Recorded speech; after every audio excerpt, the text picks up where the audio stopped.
Ngithanda ukunikelela nonke emakhaya lapho kufinyelela khona izifundo zethu. Ngikhulumayo uBen Maseko, angihambi ngedwa, ngihamba no-brother uzazithula igama lakhe. Nginibingelela babukeli emakhaya. Igama lami Harris, ngimbalo Ben. So namuhla sizofunza isifundo sethu. Ngaphambi kokuba siqhubeke nesifundo sethu sanamhlanje, sizathi sigoba amakhanda uma sithandaza. Baba wethu wasezulwini, Nkosi, sithanda ukubonga Nkosi uThixo nathi, sithanda Nkosi isifundo wonke la bafinyelela khona izwi lakho, siyacela Nkosi ukuthi mali ihlale ezinhliziyweni zabo, isakhe sonke ukuze sikwazi ukuthi izimelo zethu ekugcineni sibe nabo ababizwa ngabantwana bakho Nkosi bafanele. Konke lokho sicela sibonga ngayo Nkosi yethu Jesu Kristu. Amen. Amen. Mzalwane Eternity, singena kwisifundo sethu lana kuyisifundo number 12 ekuyisifundo esithi sona practical outreach ngesiZulu, ukufinyelela okusebenzayo. Amazwi-ke walesi sifundo wekhanda noma ukuvivisa lokuvula litholakala kuMarko 5:19 lithi, lona hamba uye ekhaya kwabakini ubabikele ukuthi kungakanani inkosi ekwenzele khona. And then kumoya wesiprofetho otholakala ku-Desire of Ages page 822 uthi lona lana, abafundi bakufanele bacale umsebenzi wabo lapho bekhona. Sizathi-ke sizwe kabanzi-ke lana ngalesi sifundo esikhuluma nge-practical outreach noma esikhuluma ngokufinyelela okusebenzayo lana kufanele sihambise khona izwi likaNkulunkulu. Angazi mhlawumbe khona ungathanda ukuphawula ngaphambi kokuba singene kwisigaba sethu esilandelayo sokuqala salesi sifundo. Yeah, so ngalesi sifundo lesi siveta amaphuzu abaluleke kakhulu. Ngofuza lo ngosiprofetho lapho sithola ukuthi like abafundi baJesu Kristu-ke baqala ukushumayela lapho bebakhona khona umsebenzi wenkosi.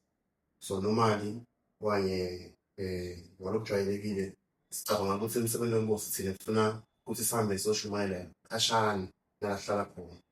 But inkosi lana-ke isekela simiso lana sokuthi umsebenzi wenkosi kufuna sishumayele lapho sihlala khona. Sicale lapho-ke emakhaya ethu, ebanganini bethu, and then bese siyahamba njalo-ke siyachubekisa umsebenzi wenkosi njalo njalo.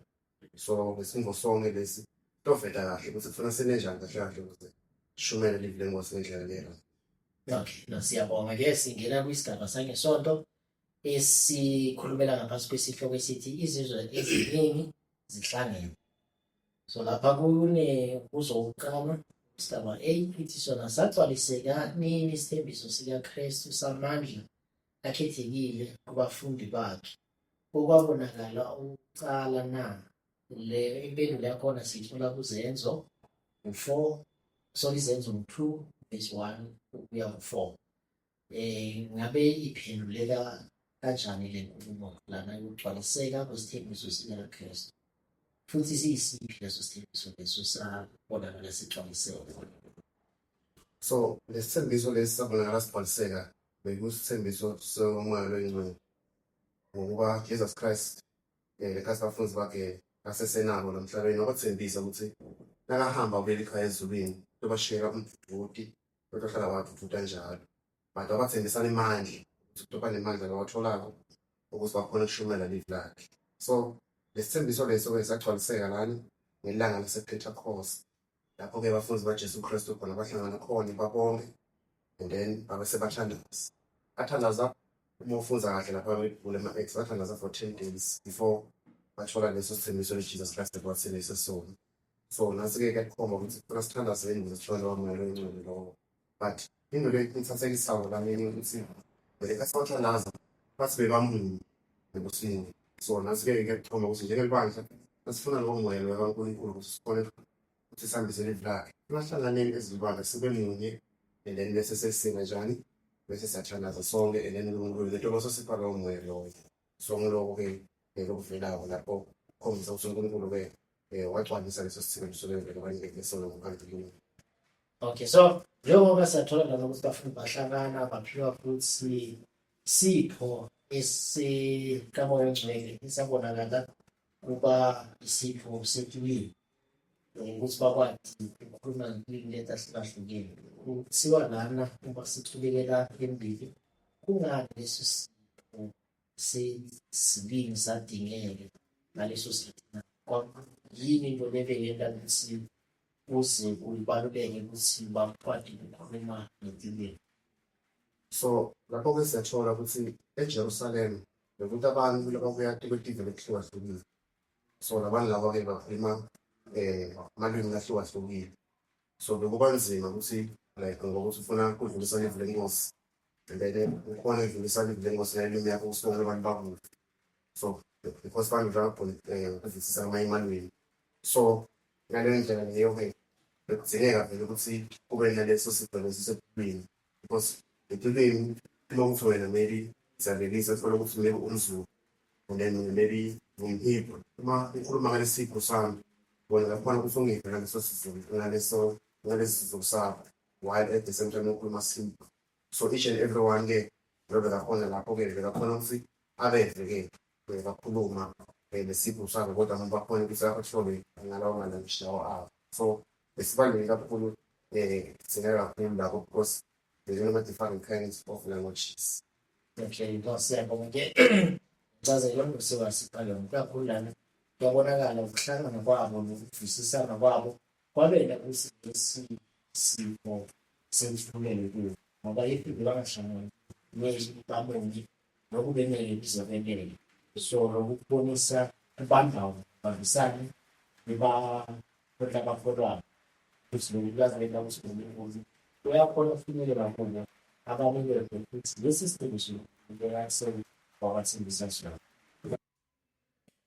Sizathi-ke singene kwisigaba sethu sangosombuluko kwisigaba esithi ukufakaza ngezilimi zakwamanye amazwe. So lana sithola-ke lesi sigaba sikhuluma ngokufakaza ngezilimi zalamanye amave. Sizathi-ke sifunde kwisigaba sokuqala esiphasi kombuzo othi wona uthini umpostoli ngamaqondana nesipho sangempela sokukhuluma izilimi zakwamanye amazwe na. 1 Corinthians 12 verse 28 to 30 usho ukuthini namuhla kithi na lokhu esikuthola kuBasekorinte 12 verse 28 no 30. Ngabe yini sithola lapho mzabane ethilini? Lapha ku-1 Corinthians 12 verse 28 siyathola ngoba laphana ukuthi ibandla lakhe ine-order lethile. So laphana uyasho ngokuqala kwama-apostoli and then njalo kulandzele amaprofethi, kulandzele othishela, kulandzele ngabantu bebalinamilingo, then bese kunetipho elithile lengqondo akifakayo ebandleni lakhe. Siyathola laphana ukuthi kunetipho letinye lifaka phakathi kulapha tipo yokusita netipho tokugavena and then sokubona lesi sipho lesi sokukhuluma ngama-tongues okanye ngetilwimi letihlukahlukile. So ngetinye tipho lengqondo atiphala ibandla lakhe lelo. So lana uma utanga lapha ku-verse 8-ke lapha ku-verse 8 siyachaza kahle ukuthi kunetipho ichaza ukuthi ichaza almost ukuthi ikutamikuto ikuta ngokuthi ngabe bonke banaso sipho sokwelapha na, ngabe bonke banaso sipho setilwimi na, ngabe bonke banaso sipho so-interpreta tilwimi na. So ngale ndlela leyo-ke kuchaza ukuthi ngamanye amagama ibandla kaNkulunkulu lohlala netipho njalo letihlukahlukile, but lenza kwalena ukuthi apply kanjani kithi-ke sithola kakhulu kwe-spirit of prophecy okanye lakomoya wesiprofethi because lakomoya wesiprofethi bose bayichaza kahle-ke ukuthi abanye abantu funa ukuthi basebenzise tilwimi letihlukile bafunze okanye tilwimi lehlukahlukile because baphiwe leso sipho leso. Akusho ukuthi wonke umuntu utokhona-ke kuphiwa leso sipho leso njengoba sesibonile ukuthi uNkulunkulu usipha tipho lehlukahlukile. So labanye abantu kubalulekile ukuthi ba-understande letinye tilwimi ukuze batokhona-ke ukuthi bahambise ilizwi lenkosi bariche abantu bekumele ukuthi bafinyelele okanye ilizwi lenkosi balifinyelelise la kumele lifinyelele khona. Duke abantu ukuthi bakhuluma elwimi elihlukile nale balikhulumayo. So lapho-ke ngetinye iy'ngo leti vele sikuthola-ko ke lapho. No, sibonge-ke siyatholakala ukuthi abantu abasha bayagcugcutelwa ukuthi mabahambe bafunde ilimu letahlukahlukene temave lamanye. Lokho kutaba nosito enkonzweni yethu ukuthi masifike etiveni leti ahlukahlukene sikwazi ukuthi sikhulume tilimi takhona. Ithi lana if uNkulunkulu Jesu Kristu wakhona ukuthi aphe tiveni letahlukahlukene letihlangene ngesikhathi sePentecost ukuthi sikwazi ukukhuluma itilimi then kangakanani kithi na labo netisakelo ukuthi bafunde ilimi inkosi tathi baphe amandla ukuthi bakwazi ukukhuluma ngetilimi. Asibukeke kwisigaba sami khona lana isigaba B sithi sona lana ukuthi B yena yimaphi amathalenta uNkulunkulu awathembisa izinceku zakhe futhi yini okufanele sikwenze ukuthuthukisa lamathalenta naye. Kwe-Efesu 2 verse 8 nakwaseKorinte kokuqala 12 verse 7 ukufinyelela ku-11 ngabe sitholani-ke lapho? Lapho-ke siyathola ukuthi uNkulunkulu usipha makhono ahlukahlukile ebandleni lakhe. So laphana ku-Ephesians siyathola-ke uNkulunkulu ukuthi usiphe lesipho lesemusa. Leso-ke sipho lokuthi everyone uNkulunkulu umuntu lasamukela kamela Jesu Kristu uNkulunkulu umupha leso sipho leso. But ngala ku-Corinthians ipheze iyachaza futhi letinye tipho leNkulunkulu akhipha abantu bakhe. So siyathola laphana ukuthi abantu bakhe uNkulunkulu ubapha livi lenhlanganipho labanye abaphe livi lelwandle labanye futhi abanikete sipho sokukholwa and then sipho sekwelapha labanye futhi abanikete nesipho sekwelapha imali abanye futhi abanikete nesipho sokuprofit abanye-ke bakhone even bathole nentipho tokuhlukanisa imimoya and then abanye-ke bakhone-ke nokuba nesipho sokukhuluma ngetilimi lehlukahlukile. Abanye futhi bakhona kunokutolika leto tilimi leto lehlukahlukile because tonke letipho leto tonke tivela kubani? Livela kuNkulunkulu wethu. Ngiyazwa. Ngikho ukuthi sikuthola lapho letipho uNkulunkulu asephatona. Njengoba sochazile kahle kahle uNkulunkulu usiphe tipho ngokwahlukahlukana kwethu sonke la enkonzweni. Akunakuthi mhlawumbe wena akuphe tipho tonke tibe kuwe. So utakuniketa ngokwahlukahlukana ukuthi umsebenzi wakhe uhamba. So ngikho lokho sithola lana ukuthi uNkulunkulu usithembisile ukuthi asinikete leli tipho sothini ngokwethu kufanele ukuthi sibonakale ukuthi sidevelopha kanjani uNkulunkulu lasinikete khona. Akufanele sihlale nato singatisebenzisi. So kufanele sibonakale sisebenzisa leli tipho uNkulunkulu asinikete khona noma sithi-cultivate ukuthi kubonakale sisebenze. Kungakho lana kuthiwa abantu abasha fundzani tilimi ahlukahlukene labo labaneti-gift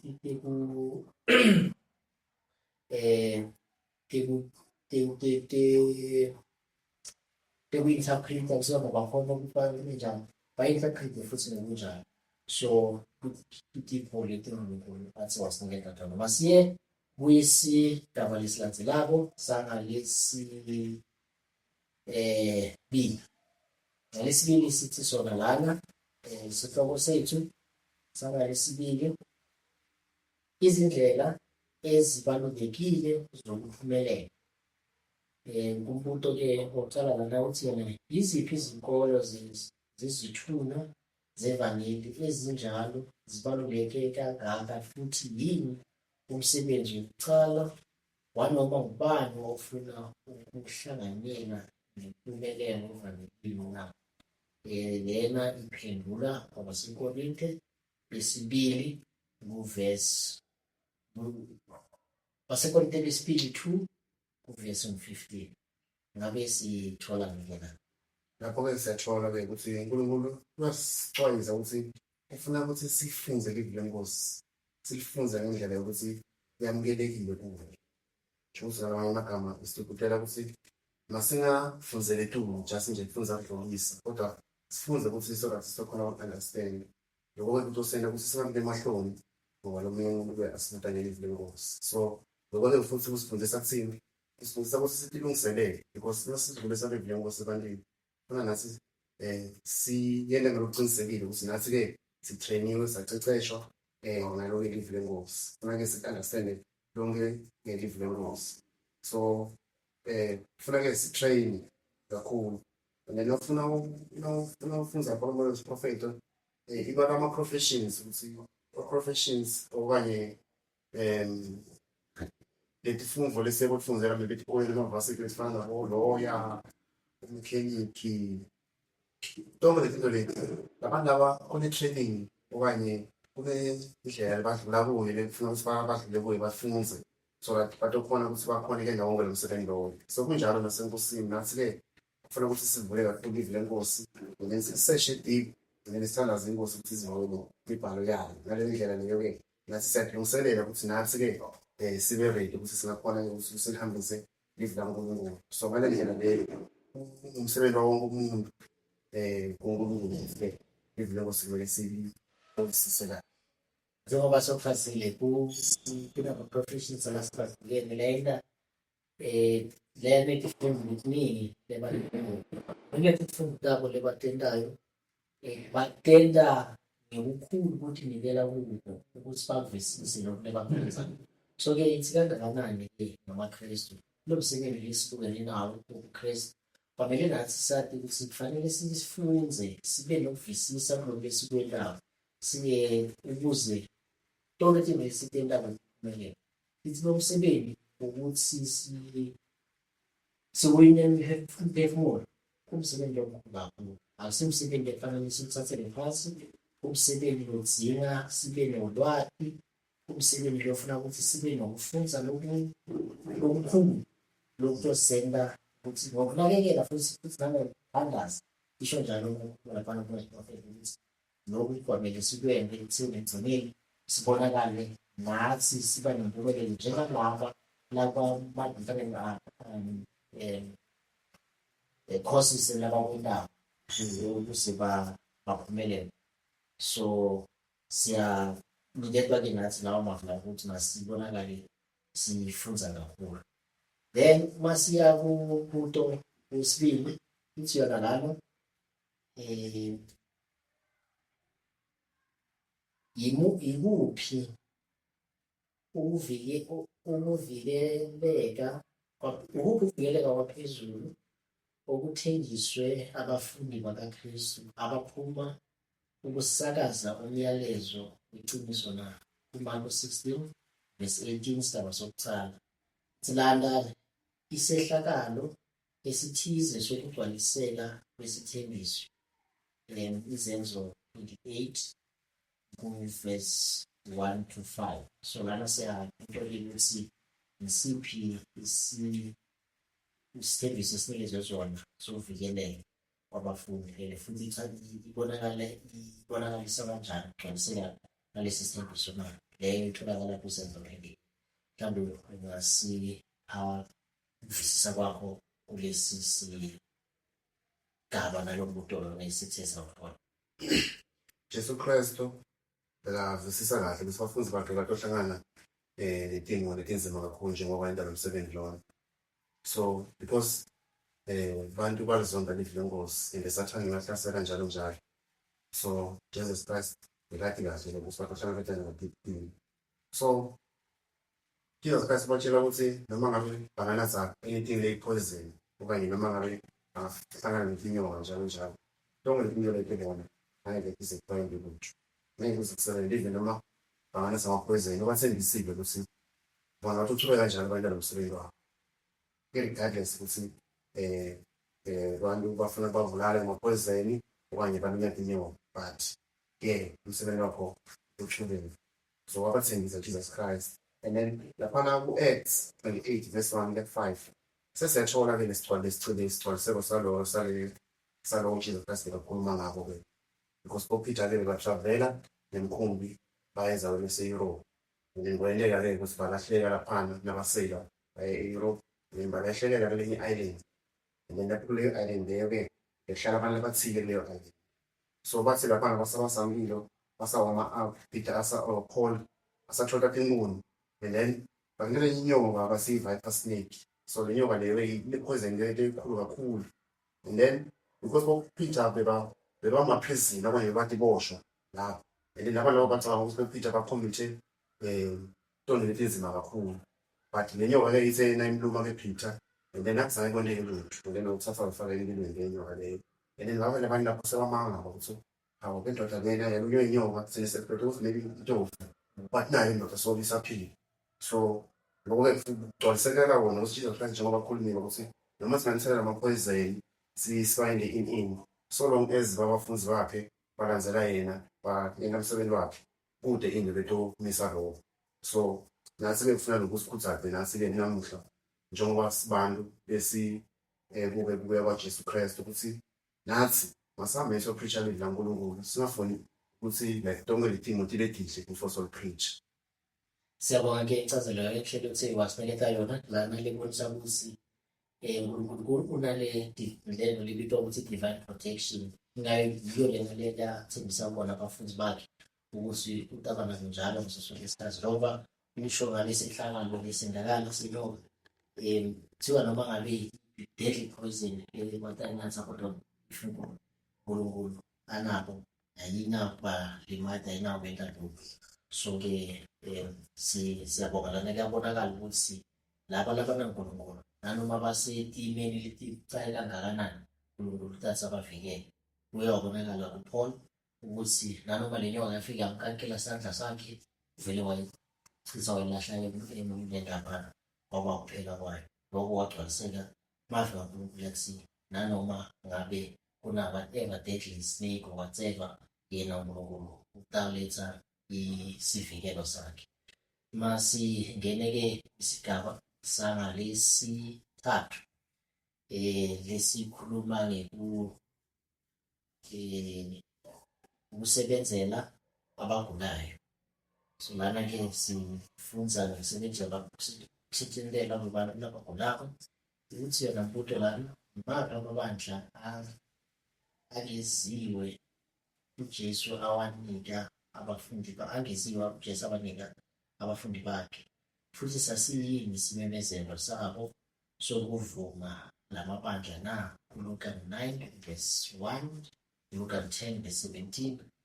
UKristu waphendula kanjani na 10 verse 20. So lana ithi nemaphi amabandla mhlawumbe ubone lana ithi yona Amandla. yeah, what additional power is Jesus granted to his disciples and what was their declaration acknowledging this power? So ke nakamanje ngisiwe uJesu Kristu awabonakalisisa abanikeza abafundi bakhe na. Laphana ke siyathola ukuthi wabanika amandla amakhulu kububi and then wakwenza kwanika empeleni ukuthi bakhoneke ngelabadifu. So unawo amandla lawo uNkulunkulu awaniketa wona. And then wasena abaniketa lamandla lawo lababona ukuthi lamandla lawo uNkulunkulu asipha wona sibele amandla phezu kwaSathane or Sathane. And then babe sebajabula kakhulu futhi baJesu Kristu. And then lokujabula kwabo kakhulu lokho wayeka Jesus Christ ke wabe sebaphendula lokho kujabula kwabo lokho. And then laphana ke kulo 10 verse 20 wase Jesus Christ wathi manje bejabula ukuthi ngetulu kwakhe Sathane nemandla kuwo. But ufuna njabule ukuthi ngabe amagama eni akhona ezulwini. So ngiloko ke namhla nasi ke ukuthi like nasithola amandla loNkulunkulu asipha wona amandla ukuthi sene emsebenzini wakhe. Masibe very very careful ukuthi kahle sosebenzisa ngayiphi indlela. Masijabuleni ukuthi amagama ethu abhaliwe encwadini yokuphila nengakuthi sena emsebenzini kaNkulunkulu. But singathathi lokho ukuthi like sesicabanga ukuthi amandla ethu la into tonke letinto letinjalo because ikhathini letiningi thina njengoba sifana siyinyama ngaso sonke isikhathi ke sifuna ukuthi nathi ke sicucude kube ngesibantu bacucudelana ukuthi sicucudele uNkulunkulu. Ngale ndlela leyo ke nathi ke lokuthatha ke lokho loNkulunkulu asendela bona and then sesifaka bomini. And then ngaleyo ndlela leyo ke sesiyaba.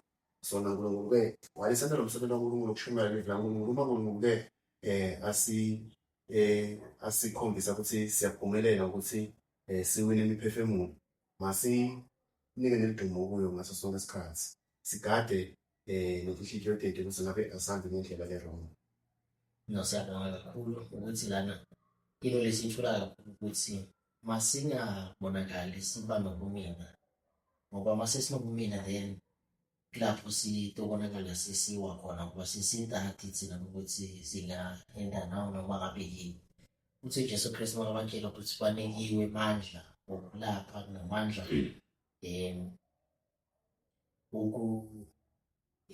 uthi yena lana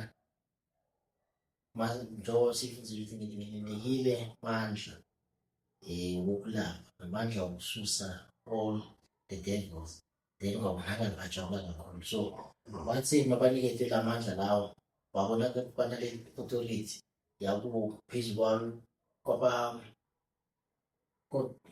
the devil and also ngokwelapha, then babonakala bajabula kakhulu. But then kunesixwayiso futhi nanalesi sitholayo ukuthi masingathi mase sibona ukuthi nalawo mandla lawo then bese sibonakala sesikhohlwa ngoba konke lesifanele sikwele kufanele sisebenze ehlungeni.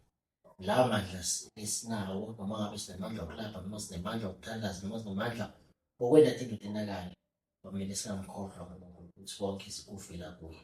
Masibe kwisigaba sesibili isibhala lana kusigaba B, waba yini umphumela kaJesu wokubeka phambili umsebenzi wokuphulukisa abagulayo na? Luka 4 verse 38, 39, Luka 5 verse 12, 13, Luka 6 verse 6 and 10. Kwaba yini ke umphumela lana kaJesu Kristu wabona phambili umsebenzi wokukhulula abagulayo noma ukulapha abagulayo? Lana-ke siyathola ukuthi ku-Luke 4 verse 38 in the beginning siyathola-ke ukuthi ngale uSimon bekagula ngale fever, and then-ke Jesus Christ wamlapha leyo fever leyo, and then after sekamlaphile leyo fever siyathola umphumela wakhona ukuthi so kufanele kushumayela ngalokhu Jesus Christ amendele kona. So siyabona ukuthi live lenkosi nalifika lisitha empilweni tethu siba ngofakazi baloku Mungu asendela kona, and then nakulabanye abantu-ke sidlulisa lokho kukhanya lokho. And then bafunza futhi ngapha kuLuke 5 verse 12 and 13 thola-ke leyo ndoda leyo-ke beyingakhoni uhambe, and then Jesus Christ uthi le ndvodza leyo makayilapha okanye bene-leprosi, so leyo ndvodza leyo masekayilapha Jesus Christ wakhipha leyo leprosi leyo, and then watshela ukuthi kufanele ihambe leyo bapriest ukubufakazi ukuthi uNkulunkulu-ke nguye-ke ukhona, then nguye futhi akhona amandla ukuthi ngakhona kusasihlaphe tonke iphile lethi sigulayo. So lokho kahle kahle uma ukusisa kahle kithi-ke ukushumayela live lenkosi. So nansi-ke kufuna ukuthi njalo nje ngaso sonke isikhathi kufuna ukuthi sishumayele live lenkosi ngale ndlela leyo. So umuntu ethi ivelako lapho ukuthi umphumela wethu kutoba umphumela ukuthi preach the gospel, ukuthi preach and everyone kuba witness la sidlule khona kuba bufakazi ukuthi esintidi anagcoco ukudlule esingono nayo siyabona-ke abantu kulabo kakhulu sebaphile. So then zaba yokulapha abantu Jesus Christ bekayenda kunado tonke idingo kakhulu, bekayenda ukushumayela elive because Jesus Christ ufuna sikhumbule ukuthi bekasentana emhlabeni bekade ukutophilisa. So nathi-ke namuhla uNkulunkulu usinikete imeseji yokulapha ngoba uma ufunda i-Ministry of Healings, Spirit of Prophets okanye umoya wesiphrofethi, natonke leti ndlela esingasebenzisa ukuthi sisithe abantu bagula la emhlabeni. Nasi kufanele senze the same thing ukuze sikhone ukuthi sifinyelele ebantwini, and then sibalaphe sibakhombise indlela etihle lokuthi baphile. So ngaleyo ndlela leyo sishumayela live lenkosi ngetendo than ngomlomo. Sibonge kakhulu kula mavi lokuthi wawathula. Kuyasho nala kuyabonakala ukuthi Jesu Kristu i-priority yakhe kuyukulapha. La adlule khona bonke abantu bebanenjabulo ngoba bebathole ukuphila uma kudlule kuJesu Kristu. So ukulapha kuyimsebenzi omkhulu kufanele siwu-prioritize nathi singamaKristu anamuhla ukuthi masisideni abantu abagulayo kubonakale bathola impilo. Masingene kusigaba C, sithi sona lana Ngokulandela isibonelo sikaKristu, yimuphi umsebenzi abafundi abawenzayo na? So nawe uJesu Kristu lana siye sathola ukuthi uye wabonakala ipriority yakhe kwelapha. Ngabe abafundi bakhe bente njani-ke emva kokuthi babonile Jesu Kristu nomsebenzi bekawenza? Abafundi kaJesu Kristu bayenda tonke letimvo lebetentiwa nguJesu Kristu. La-ke sesiyathola ukuthi Peter noJohn nabo nabasenzela endaweni yasethempeli bathola indvodza le bengakhona ukuhamba nabo because imaster yabo vele bathembisile lowo moya loyo ukulapha nabo babonakala-ke indvodza leyo-ke bayilapha ngokuthembela kuJesu Kristu. So nathi-ke njengoba sima-disciples kaJesu Kristu namuhla sifunza ngaye, silandzela yena yonke into. Nasi uNkulunkulu usithembisile ukuthi kuzofika isikhathi sokugcina nathi lapho-ke uNkulunkulu atothela umoya wakhe njengoba matfotsane ngatfotsakati njengoba abantu abadzala njalo njalo ukuthi bayele njani ukuthi baprofesaye balaphe bayele tonke itinto leti. So nathi-ke sithembisiwe leso sikhathi leso, but kodwa sathembisiwe leso sikhathi just kuphela njengoba senichazile ukuthi sinikwe umoya wesiprofethi bazalwane ukuthi sakhona ukuthi sisebenzise lowo mbhalo leyo kaNkulunkulu indlela esingasebenzisa ukuze sisiphe abantu abagulayo. So siyabona-ke ukuthi abafundi kaJesus Christ bayenda lo imasaya belina. So nathi-ke kufanele ukuthi sibe abantu abanjalo. Siyabonga incazelo ukuthi ngosipha yona yobonakalisa ukuthi emva kokuthi Jesu Kristu abanikeze isibonelo bakhe bayithatha leyo mfundo bayidlulisela phambili bayena ukuthi baqhubekise umsebenzi wokwelapha nabagulayo. Njengoba kusho kuyinselelo futhi nakithi namhlanje kuningi umsebenzi esingakwenza wokwelapha ukuthi bantu basizakale empilweni kwabo. So umsebenzi kufanele siwene nathi namhlanje. Umsebenzi kubonakala siwuthatha kancane makholwa namhlanje ukuthi siside abantu abagulayo. Kanti lokhu siniketiwe isibonakaliso ukuthi kuyenteka ngamandla wokuthi singakhona ukuthi siside labo labaphathekile. Sathi-ke sidlule siye kwisigaba sigcina kusigaba namba 5 esikhuluma ukunciphisa ukuhlupheka kwabantu. Umuntu okufanele kuzena lufinyelela kude kangakanani uthumo oluqondene nathi kuze kube sekupheleni kokusanana. Matewu 10:7, 8, Marko 5:19, Marko 16:18, wafuna isigaba sokugcina njalo kube uLuka 9:1, 1:2. So ngabe sitholeni-ke ngaphansi kwalona mbono. So siyathola lapha ukuthi njengoba siphila kule kastanyana before Musa uvaliwe, uNkulunkulu usilethe emsebenzini ukuthi sipreach preach about the kingdom yakhe letaba. Because sesibudala kakhulu funa selesho ukuthi ibla kuNkulunkulu selihambisa ebantwini. So siyathola lana ukuthi funa sile umsebenzi cobo wetandla umsebenzi lebonakala, not phela ukuthi just sispread amagama nje ngivile ngosiphela, kodwa lana siyathola siyadirect ukuthi funa silaphe labagulayo bonke abantu abagulayo funa sibalaphe njengoba nathi uNkulunkulu wethu Jesu Kristu bekakwenza esaphila emhlabeni. So sicleanse labo labanetifo letingalapheki funa sibaside labo and then sibe nemandla kevini ukuvusa labantu njani labafileyo njengoba na Jesus Christ bakayenda njani bekavusa labafileyo, sixoshe ma-devils. So ngale ndlela leyo-ke umsebenzi le uNkulunkulu asinikete wona lokuthi sinisene njani siwuyele emhlabeni. And then bese siwendile labo bantu labo kufuna bayele njani funa babuyele emakhaya botshela yini bangani babo, sipreach elive lethu even nala sihlala khona emakhaya, because most of the time nesizocabanga ukuthi live laNkulunkulu funa soluhlala kutheni. But yonke le misebenzi esiyendayo lo makuthi-ke uNkulunkulu sosisitile-ke funa-ke nathi-ke siyene sisitekayo sigijime socala emakhaya ebanganini bethu and then sibachazele mayelana nezinto letinhle leNkulunkulu asipha tona njalo njalo. So ngaleyo ndlela leyo-ke lithi lana sito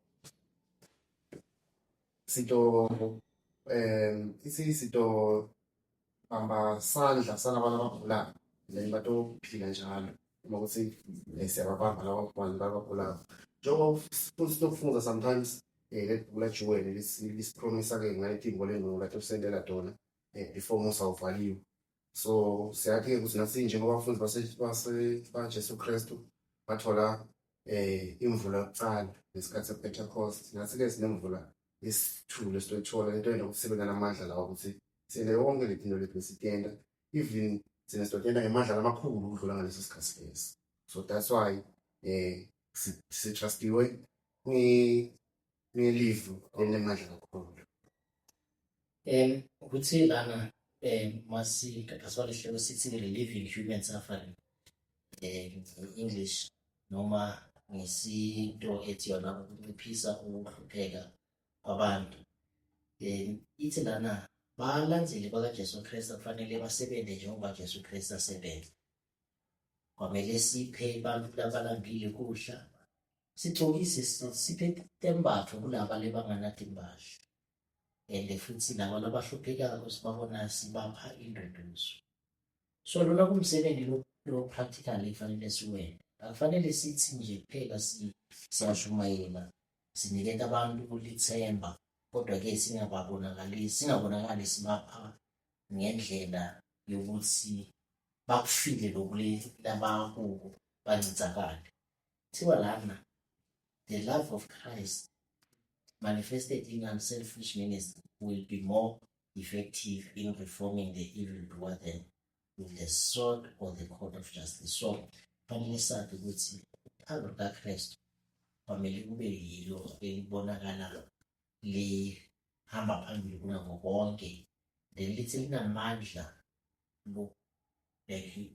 ukudlula intshushise esibonakala kuma-court of justice noma ngokulisana nenkemba. So-ke sifanele sithembele emandleni kaNkulunkulu and futhi sembe tintfo practically ekuthini abantu babone ukuthi lento lesiyikhulumayo nalento esiyifundisayo ineciniso na. Singena kwisigaba sokugcina ithi yona lana